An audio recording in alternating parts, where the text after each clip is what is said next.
Iya, iya.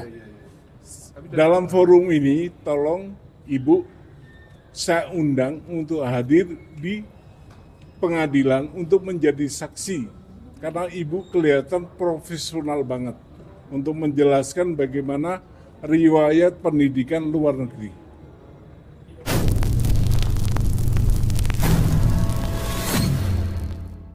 Halo guys, balik lagi bareng aku Arisa. Apa kabar semua hari ini? Semoga selalu sehat ya.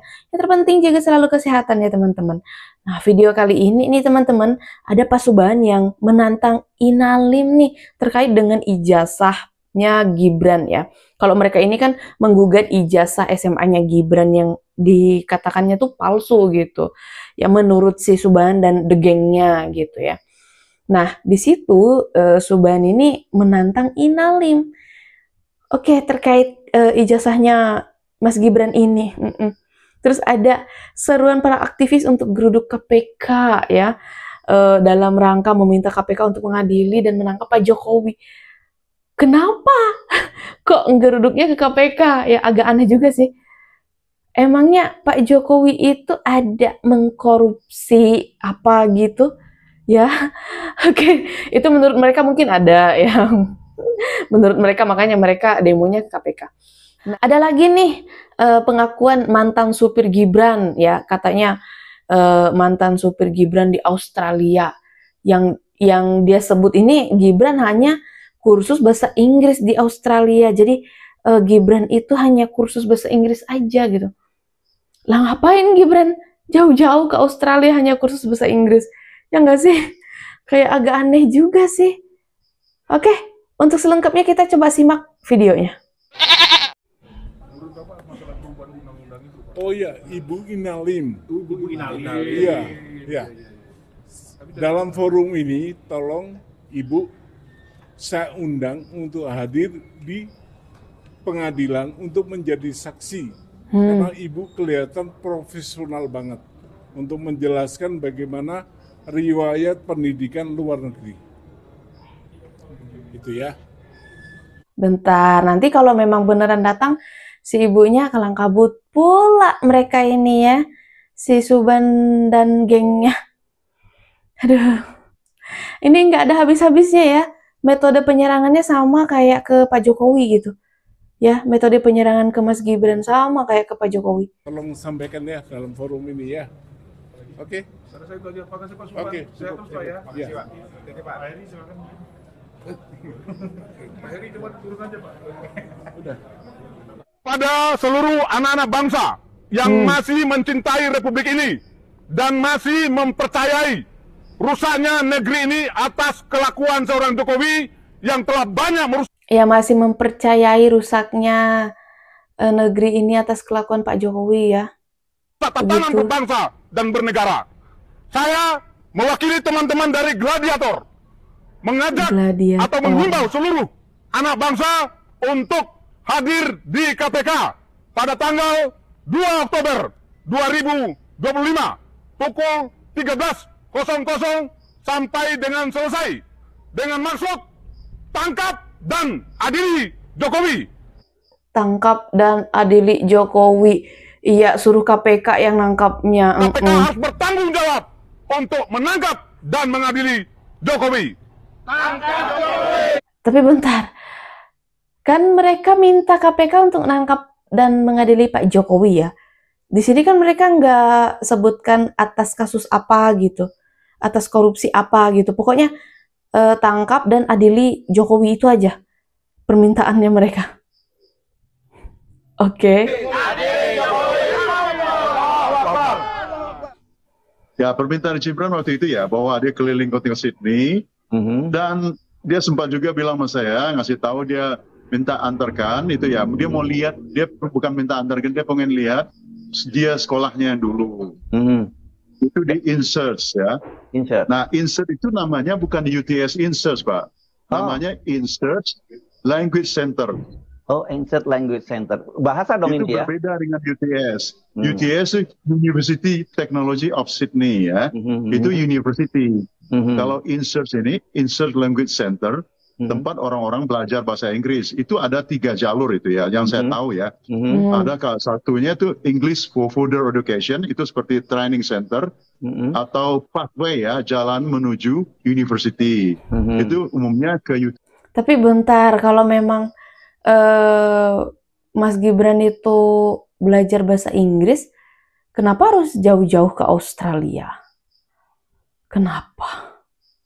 UTS ya. Ya. Emangnya di Indonesia Karena itu nggak bisa? berafiliasi dengan UTS, bekerja sama dengan banyak di UTS. Jadi mahasiswa overseas yang mau berkuliah atau sekolah di UTS, di training dulu bahasa Inggrisnya. Kalau bahasa Inggrisnya belum memadai, sekolah dulu di INSEARCH. Tapi itu bukan UTS, itu INSEARCH Language Center namanya. Nah itu Dan di situ bukan saja, Ya, Pak, silakan. ya, bukan saja mahasiswa melanjutkan sekolah ke university, tapi bisa juga orang-orang umum yang mau belajar bahasa Inggris di sana. Seperti halnya istri saya, waktu dia dapat permanent resident Australia, mereka tuh dikasih, atau orang-orang yang dapat permanent resident Australia itu ya dikasih hak untuk belajar bahasa Inggris selama 500 jam gratis dari pemerintah Australia. Itu dikirimnya ke INSEARCH juga. Pemerintah Kota Solo waktu itu jelas-jelas menuliskan secondary school. Sebentar ya.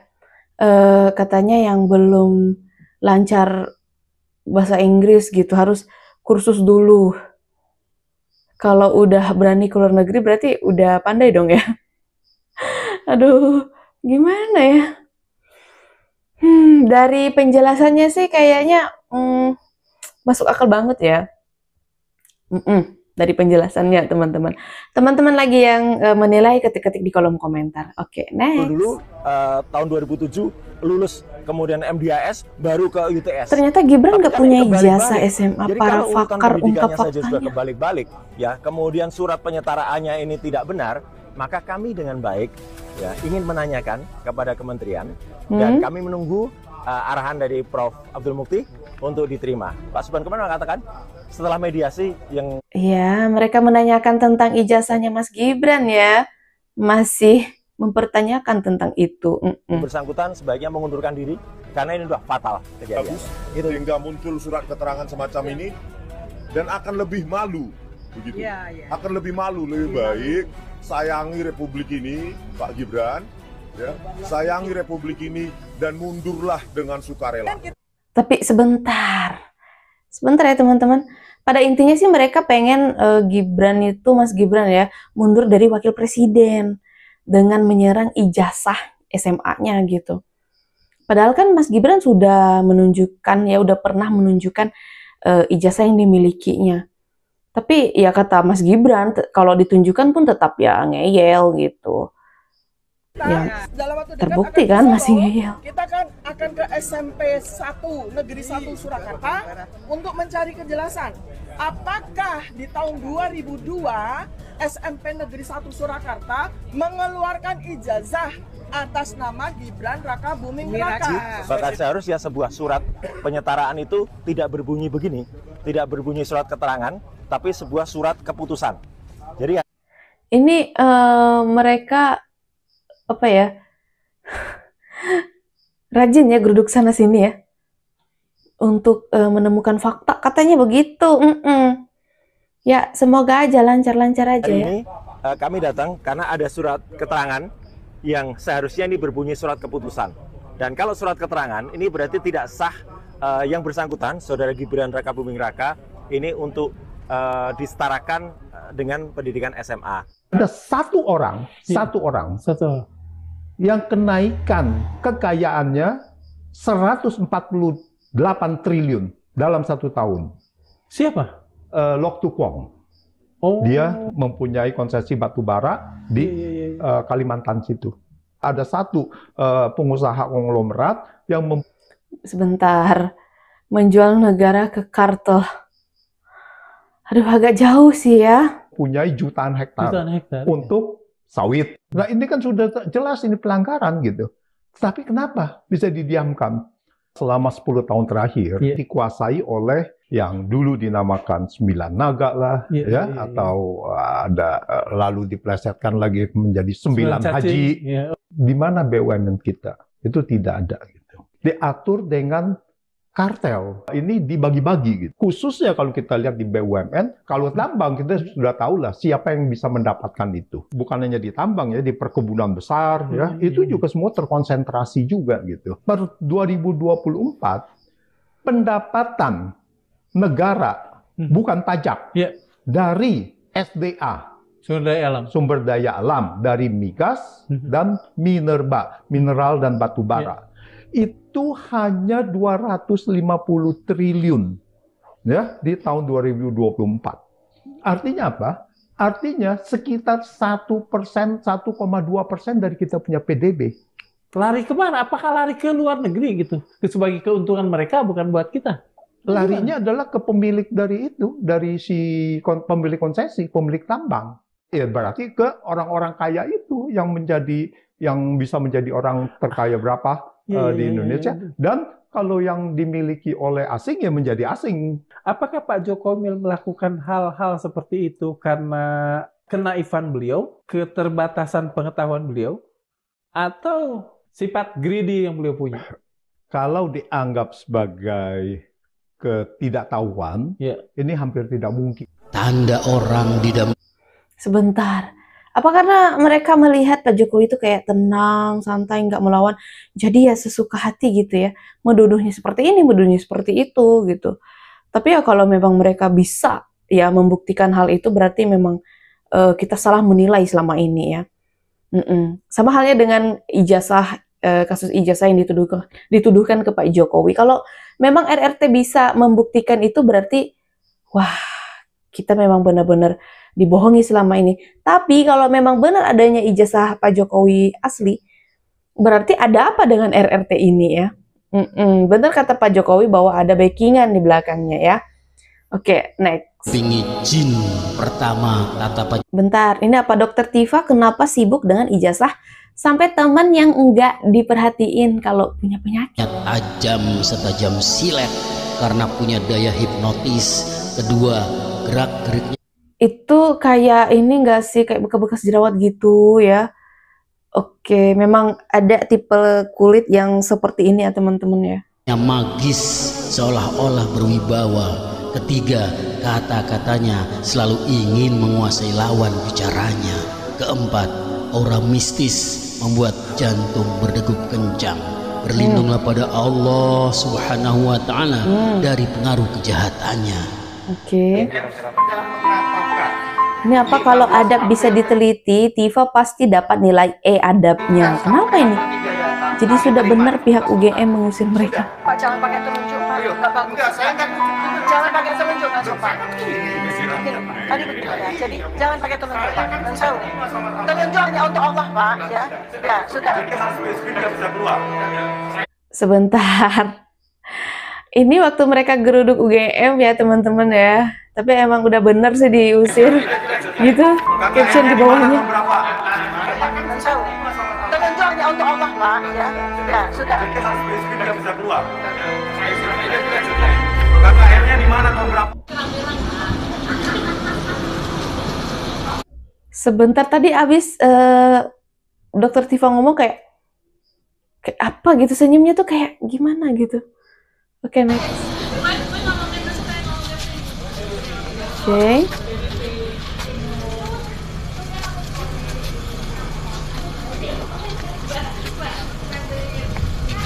Oke. Kunjungan.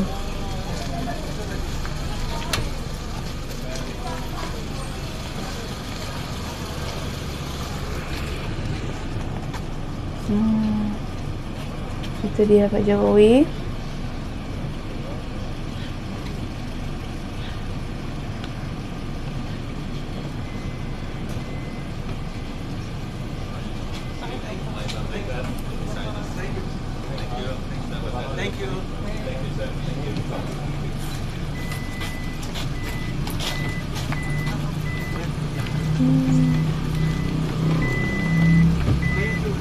Pas gerimis ya hari ya. Oke.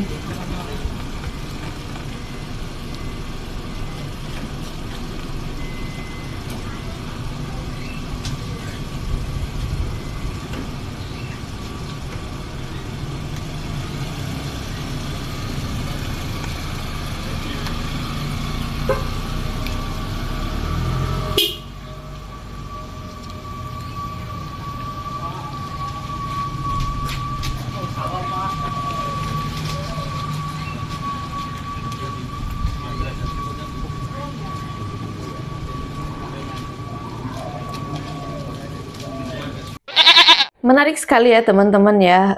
Tadi di awal video kita disuguhkan dengan Subhan yang menantang Inalim untuk menjadi saksi di persidangan kasus ijazah SMA Gibran yang dituduhkan oleh Subhan dan the gengnya gitu. Dan di video lainnya ada mantan supirnya Gibran ya di Australia yang mengaku bahwa Gibran itu hanya kursus bahasa Inggris di Australia. Dari penjelasannya cukup ini ya teman-temannya, cukup enak gitu ya, kayak masuk akal sih beliau menjelaskannya. Tapi kalau dipikir lagi kan kenapa Mas Gibran harus kursus bahasa Inggrisnya di luar negeri gitu? Kenapa nggak di Indonesia aja gitu ya? Karena kan berbahasa Inggris. Terus keluar juga masih berbahasa Inggris. Kayak gimana ya, kalau Indonesia kan kita kursus bahasa Inggris nih di dalam ruangan, di dalam kelas kita pakai bahasa Inggris. Di luar kan kita sudah menggunakan bahasa Indonesia, terus dalam penjelasannya juga ada bahasa Indonesia gitu ya. Oke, tapi ya itu menurut pengakuan mantan supirnya Gibran di Australia ya teman-teman. Kalau menurut kalian gimana, coba ketik-ketik di kolom komentar. So, kalau menurut kalian juga gimana tentang video yang barusan kita simak dari awal sampai akhir?